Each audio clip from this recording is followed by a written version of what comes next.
बिस्मिल्लाहिर्रहमानिर्रहीम। अस्सलाम वालेकुम। कैसे हैं आप सब लोग? उम्मीद करती हूँ कि अल्लाह ताला के फजलो करम से खैरियत के साथ होंगे। 3 आलूओं से मैं आपके साथ बहुत ही ज़बरदस्त सी रेसिपी शेयर करूँगी। आज हम पोटैटो मशरूम बनाएंगे, बिल्कुल ही सिंपल और सादा तरीके के साथ। बहुत ही ज़बरदस्त रेसिपी जो कि झटपट बन जाती है। तो आइए चलिए स्टार्ट करते हैं पोटैटो मशरूम्स बनाना। आलू के मशरूम बनाने के लिए मैंने 1 पाव आलू लिए हैं और इन्हें अच्छे तरीके से बॉयल करके ठंडा कर लिया है। तो अब आलूओं को मैश कर लेंगे। तो आलूओं को आपने इस तरह की छन्नी में डाल के अच्छे तरीके से मैश करना है, ताकि इसके अंदर कोई भी गुठली वगैरह जो है वो बिल्कुल भी नहीं होनी चाहिए।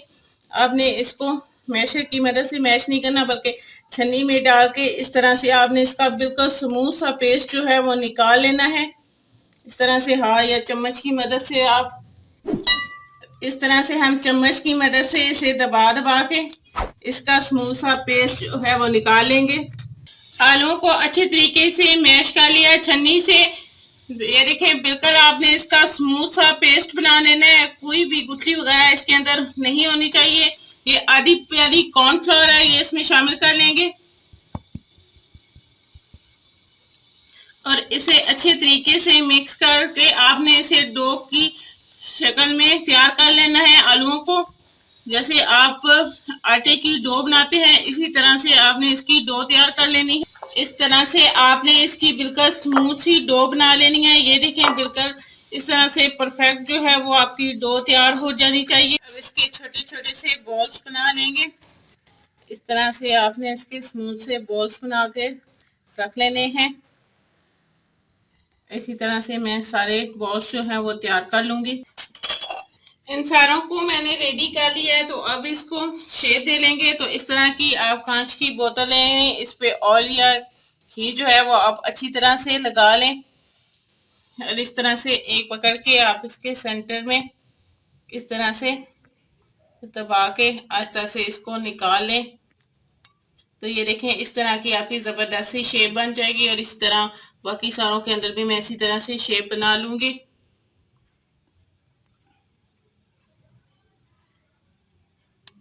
देखें, इस तरह से अब पोटैटो मशरूम्स जो है मैंने इनको शेप देके तैयार कर लिया था। अब इनको बॉईल कर लेते हैं। पानी को मैंने पहले से बॉईल करने के लिए रख दिया था। पानी जो है वो अच्छे तरीके से बॉईल होना चाहिए। तो अब इसमें पोटैटो मशरूम्स जो है ये डाल देंगे और आपने सिर्फ इसको 1.5 से 2 मिनट ही बॉईल करना है। हाई फ्लेम पे आप 1.5 से 2 मिनट के लिए इसे बॉईल करके हम इन्हें निकाल लेंगे। आपने पोटैटो मशरूम को बहुत ज्यादा बॉईल नहीं करना। पोटैटो मशरूम जो है वो अच्छे से बॉईल हो गए हैं। तो अब मैं इनको निकालूंगी। ये देखें, बहुत ही जबरदस्त बॉईल हो गए हैं। और इन्हें निकाल के तो हम इसे ठंडे या पानी में शामिल कर लेंगे। मैं इसे ठंडे पानी में डाल दूंगी।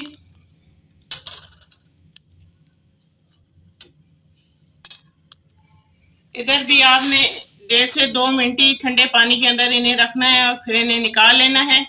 मशरूम्स को ठंडे पानी के अंदर से निकाल के बाउल में रख लिया। तो अब इसका तड़का तैयार कर लेते हैं। तड़का बनाने के लिए कुकिंग ऑयल शामिल कर लेंगे। 1.5 से 2 चम्मच कुकिंग ऑयल शामिल करेंगे और इसके अंदर ये 2 से 3 जवे लहसुन के कद्दूकस के हुए ये शामिल कर लेंगे और ये 2 अदद हरी मिर्चियाँ कटी हुई ये शामिल कर देंगे। इसे हल्का सा फ्राई कर लेंगे। हरी मिर्चियाँ और लहसुन जो है फ्राई हो गया। इसमें 1 चम्मच सोया सॉस शामिल कर लेंगे,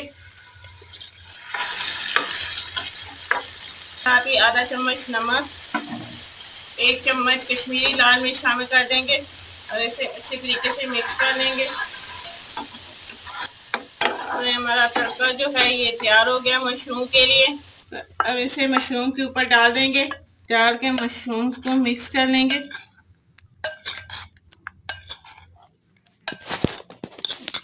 तो ये हमारे ज़बरदस्त से मशरूम्स जो हैं ये रेडी हो गए हैं। बहुत ही आसान और बहुत ही ज़बरदस्त सी रेसिपी आपके साथ शेयर की। यकीनन आपको मेरी ये वीडियो अच्छी लगेगी। वीडियोस को लाइक करें, अपने दोस्तों फैमिली मेंबर्स के साथ शेयर करें। मेरे चैनल पे न्यू है तो मेरे चैनल को सब्सक्राइब करें और साथ लगे बेल आइकन को दबा दें, ताकि मेरे आने वाली हर नई लेटेस्ट वीडियो की अपडेट सबसे पहले आपको मिले।